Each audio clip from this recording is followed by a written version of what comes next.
O Internacional, que quase na madrugada anunciou a contratação de Bruno Gomes e com uma informação muito importante que ele está no Campeonato Gaúcho. Eu quero te explicar o movimento que o Inter conseguiu fazer para colocar o jogador mesmo após o término do dia do bid. Além disso, eu quero te trazer mais informações sobre uma arma que o Inter está usando do regulamento do Campeonato Gaúcho para ainda conseguir a contratação de um goleiro. E também quero te falar sobre Rafael Santos Borré, a contratação no qual o Inter tem um otimismo muito grande que ainda possa fazer até o dia 7 de março. Então, só antes de começar esse vídeo aqui com novas informações sobre o Internacional, roda a vinheta.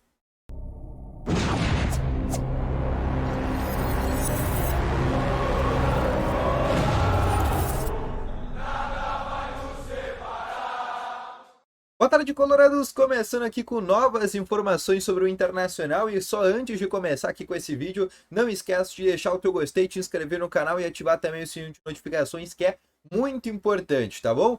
Começando aqui com as principais informações do Internacional, eu quero te falar mesmo sobre a informação que poucos esperavam. A gente sabia que o Inter tinha interesse na contratação do Bruno Gomes, era uma contratação que o Inter tentava, o jogador queria vir para o Inter, principalmente depois da ligação por parte do técnico Eduardo Cudê na última quarta-feira, mas não sabia que havia um tempo hábil para o Inter conseguir colocar o jogador no Campeonato Gaúcho, né? O Inter que ontem à tarde conseguiu regularizar o Wesley para estar à disposição para o Gauchão, mas conseguiu também fazer uma artimanha para colocar o Bruno Gomes no Gauchão. O que o Inter fez para conseguir colocar o Bruno Gomes? O BID, Boletim Informativo da CBF, normalmente funciona até às 7 horas da noite. Mas o Bruno Gomes ele teve a sua rescisão de contrato com o Curitiba publicada às 9 horas da noite. E com a rescisão de contrato feito, ele meio que se torna um jogador livre. E aí o Inter conseguiu escrever ele no Gauchão por esse motivo. O Inter não teria tempo, por exemplo, de colocá-lo direto do Curitiba para o Internacional. Então o Inter fez o movimento com Curitiba de rescisão de contrato com Coxa para depois a assinatura do Internacional. E assim ele consegue estar, por exemplo, no Campeonato Gaúcho e já pode estar à disposição, por exemplo, do técnico Eduardo Cudê para o confronto do Clássico Grenal. Bruno Gomes vai custar ao Internacional ao todo 6 milhões de reais por 50% dos direitos econômicos. O Inter já tinha 25% dos direitos econômicos do jogador quando o Inter trouxe ele lá inicialmente do Vasco da Gama. Ou seja, ao todo o Inter agora tem 75% dos direitos do Bruno Gomes. Vale ressaltar que desses 6 milhões que o Inter vai pagar ao Coritiba, apenas 4 serão pagos. Por quê? Porque o Curitiba, quando comprou o Bruno Gomes do Internacional lá em 2022, pagou 4 milhões e meio de reais pelos 50%. Só que o Curitiba ficou devendo 2 milhões para o Inter. E agora o Inter está abatendo esses 2 milhões que o Curitiba devia e está pagando mais 4. Ou seja, o Inter vai pagar 6, mas na verdade o Inter só paga 4 para ter o jogador, que é um pedido do técnico Eduardo Cudê. O Bruno Gomes que fez uma boa Série A pelo Curitiba e é um jogador que chega para ser uma reposição do Johnny. Mas nesse negócio, como o Bruno Gomes estava muito próximo de ser novo reforço do Fortaleza, para manter uma boa relação entre os clubes, o Inter está cedendo por empréstimo de uma temporada o Matheus Dias para a equipe do Fortaleza. Então, Matheus Dias deve ir por empréstimo para o Fortaleza, um empréstimo com um passe fixado. Então, o Inter, sabendo que o Matheus Dias ia perder muito espaço essa temporada, leva ele para o Fortaleza, onde ele vai jogar muito com o Vojvoda. Daí a gente pode discutir se ele vai jogar bem ou mal, mas vai jogar lá no Fortaleza. Vai ser uma baita vitrine para o próprio Matheus Dias e vai ser um nome que o Inter pode lucrar no futuro. Vale ressaltar que ambos os dois jogadores, tanto o Matheus Dias quanto o Bruno Gomes, são agenciados pelo André Cury.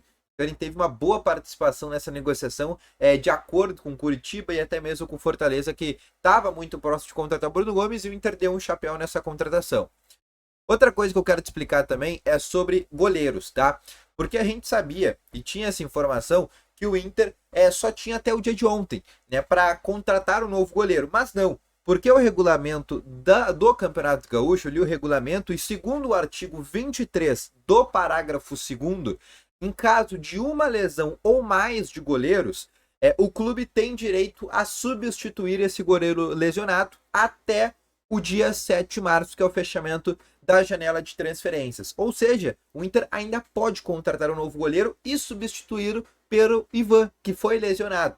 Esse novo regulamento do Campeonato Gaúcho surgiu depois de 2017, quando aconteceu aquele problema com o próprio Internacional.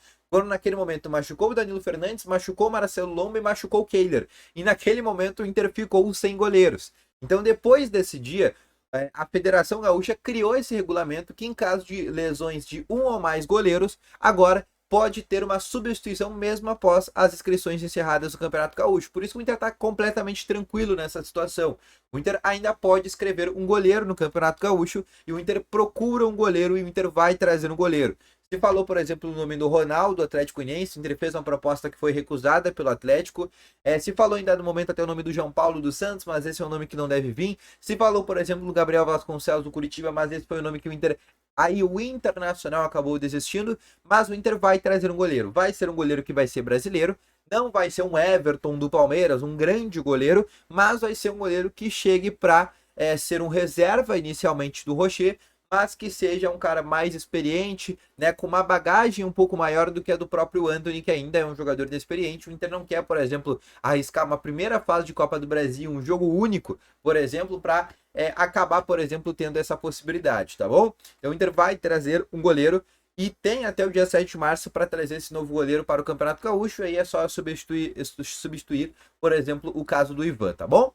Outra situação que eu quero te falar também é sobre o Borré, porque uma informação trazida pelo Alexandre Ernst é que o Werder Bremen entrou em contato com o Internacional para uma antecipação imediata do Borré. A gente já falava, e o próprio Inter tem um otimismo muito grande, que até o fim dessa janela de transferências, o Inter consegue a liberação por parte do Borré.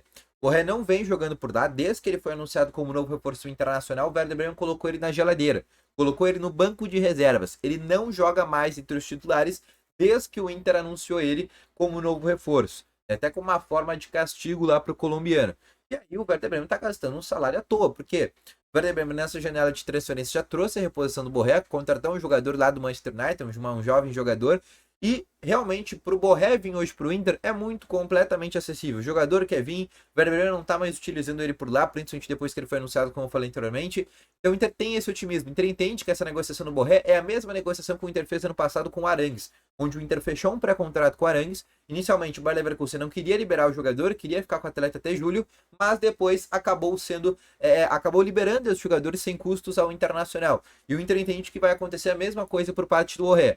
O Werder Bremen já não briga mais tanto por zona de rebaixamento, tá? A mais de 9 pontos em relação ao 18º colocado, que é o primeiro dentro da zona de rebaixamento, e o Werder Bremen não está utilizando o jogador. Então faz total sentido eles liberarem para o Internacional. O Inter não quer colocar uma compensação financeira muito alta nesse jogador. O Inter até topa pagar ali 200, 300 mil euros para ter o jogador, por exemplo, 5 meses antes.